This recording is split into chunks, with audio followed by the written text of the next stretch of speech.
Seja bem-vindo a mais uma aula do curso de Gerenciamento de Projetos com base no PMBOK do PMI. Nesta aula nós vamos falar sobre o processo sequenciar as atividades. E sequenciar as atividades, de acordo com o PMBOK, é o processo de identificação e documentação dos relacionamentos entre as atividades do projeto. O principal benefício desse processo é definir a sequência lógica do trabalho a fim de obter o mais alto nível de eficiência face a todas as restrições do projeto. Vamos dar uma olhada agora nas entradas, ferramentas e técnicas. Como entradas, nós temos o plano de gerenciamento cronograma, listas de atividades construídas no processo de definição das atividades, os atributos das atividades e também a lista dos marcos, que são saídas do processo de definir as atividades, a especificação do escopo do projeto, fatores ambientais da empresa e ativos de processos organizacionais.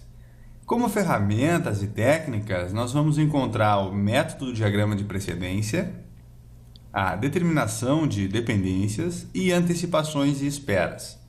E como saídas, nós vamos ter o diagrama de rede do cronograma do projeto e atualizações nos documentos do projeto. Todas as atividades e marcos, com exceção do primeiro e do último, eles devem ser conectados pelo menos por um predecessor, com uma relação lógica, término para início ou início para início. E essas relações lógicas eu vou apresentar em slides, você não se preocupe, tá bom? Você vai poder ver, entender um pouco melhor e também por meio dos links do material de suporte, não se preocupe. Então a gente também vai utilizar antecipação, espera, mas tudo isso você vai ver assim que nós entrarmos nas técnicas e também nas ferramentas. Vamos falar agora das entradas. O plano de gerenciamento do cronograma, ele vai nos apresentar, porque é uma entrada e também uma das principais entradas, o método e a ferramenta de cronograma que nós vamos utilizar no projeto. Isso é importante porque a gente já pode construir o nosso diagrama a partir do software de gerenciamento de projetos, dependendo de que software for esse. A lista de atividades vai nos permitir justamente sequenciar as atividades. Você não tem como fazer um sequenciamento de atividades sem atividades.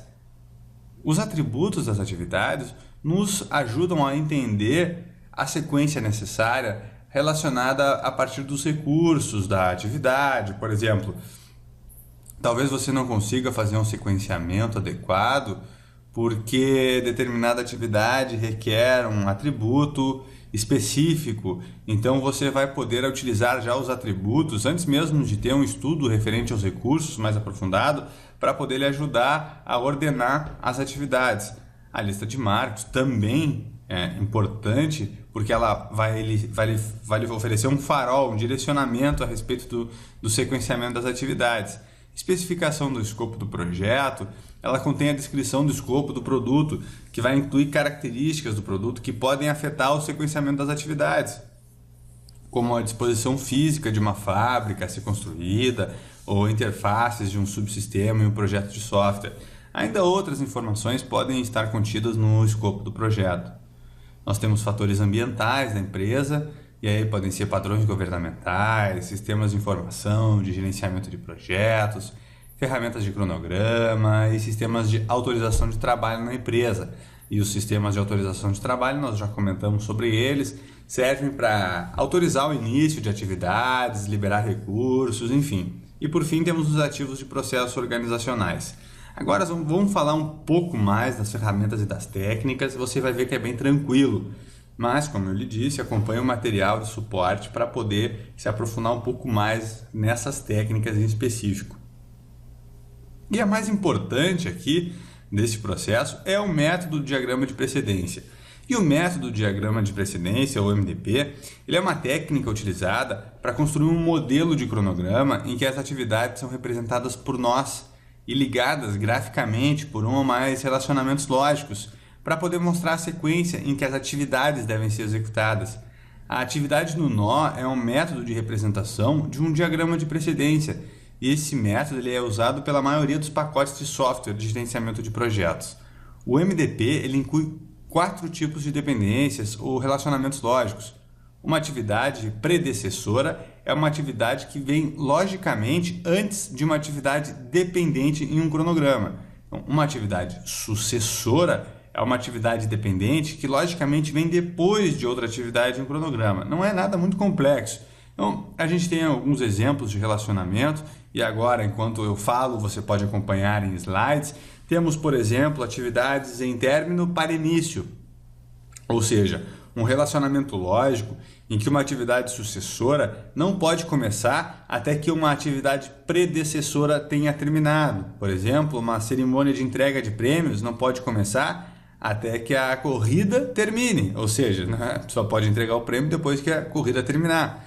Ou temos também término para término, um relacionamento lógico em que uma atividade sucessora não pode terminar até que a atividade predecessora tenha terminado. Por exemplo, a redação de um documento deve ser terminada antes que o documento seja editado.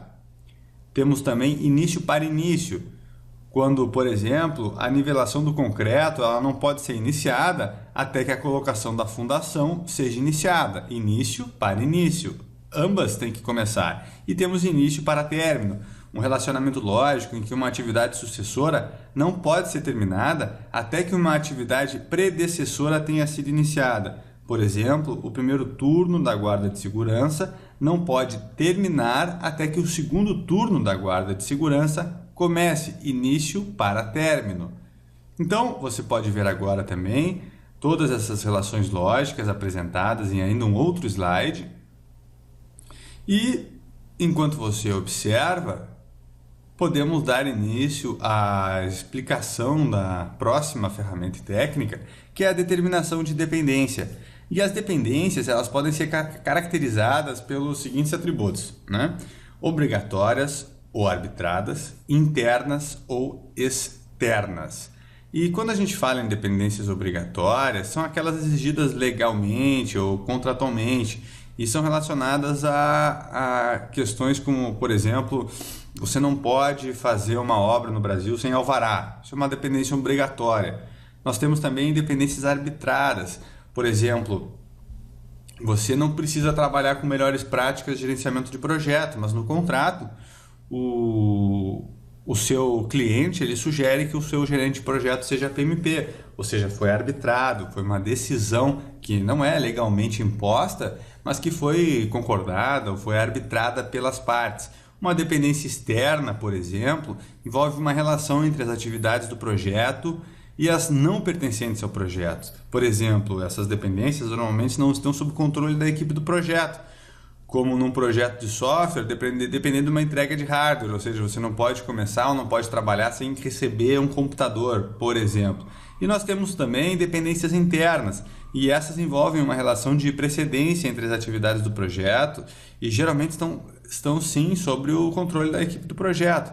Por exemplo, a equipe não pode testar uma máquina antes de montar ela, ou seja, é imprescindível montar a máquina para poder testar ela, mas isso tudo está dentro das condições, das capacidades, enfim, do alcance da equipe do projeto.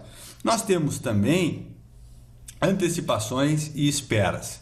E uma antecipação, ela é a quantidade de tempo que uma atividade sucessora pode ser adiantada em relação a uma atividade predecessora. Por exemplo, num projeto para construir um novo edifício de escritórios, o paisagismo poderia ser agendado para começar 2 semanas antes do término agendado dos itens da lista.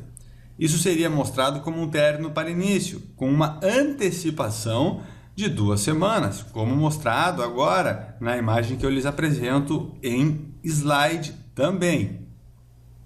E uma espera é uma quantidade de tempo que uma atividade sucessora vai ser atrasada em relação a uma atividade predecessora. Por exemplo, uma equipe de redação técnica pode iniciar a edição do rascunho de um grande documento 15 dias após ter começado a escrever esse rascunho. Então, isso poderia ser mostrado como uma relação de início para início, com uma espera de 15 dias. E a equipe de gerenciamento do projeto define as dependências que podem requerer antecipações ou espera, visando definir precisamente a relação lógica entre elas. E o uso de antecipações e esperas não deve substituir a lógica do cronograma. As atividades e suas premissas relacionadas elas devem ser documentadas. E vamos agora então às saídas deste processo de sequenciar as atividades. Primeiro, nós temos os diagramas de rede do cronograma do projeto. Um diagrama de rede do cronograma do projeto é uma representação gráfica das relações lógicas, também chamadas de dependências, entre as atividades do cronograma do projeto.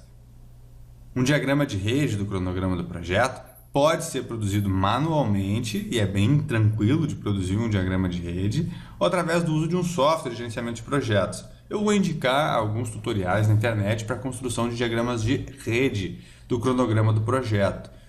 Você pode ver agora em slide um exemplo de um diagrama de rede. Nós temos, por fim, atualizações dos documentos do projeto, pois os documentos do projeto eles podem ser atualizados, e isso é muito natural durante o planejamento. E entre eles nós temos a lista das atividades, os atributos das atividades, a lista de marcos e o registro dos riscos.